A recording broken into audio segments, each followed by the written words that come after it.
कुठले बाबा? बेंगलोर से पनवेल वरून. तुम्हाला माहित आहे का काय कसं चाललंय, घेऊन चाललंय गाडी तुम्ही?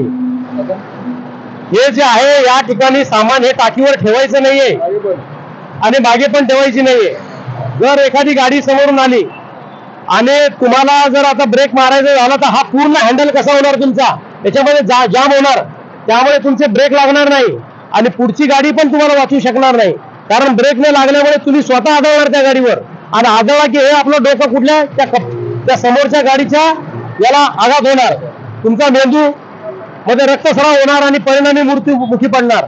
म्हणून हे कधीही यावरती टाकीवरती मुलांना किंवा कुठलेही सामान आपण त्याच्यावरती ठेवायचं नाहीये.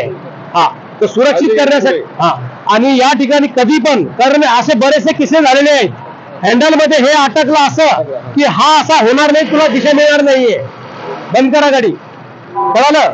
तर असं हे कधी वाहतूक करायची नाही, नियमाचं पालन करून चालायचं, हेल्मेट घालायचं, पूर्ण जबाबदारी ही तुमच्या परिवाराची तुमच्यावर आहे. तत्परतेने आपण आपल्या कुटुंबाची काळजी करतो तेवढ्याच तत्परतेने रस्त्यावरच्या वाहतुकीच्या नियमांची पालन करावं असं मी सर्वांना आवाहन करते. उपप्रादेशिक परिवहन कार्यालय, नवी मुंबई.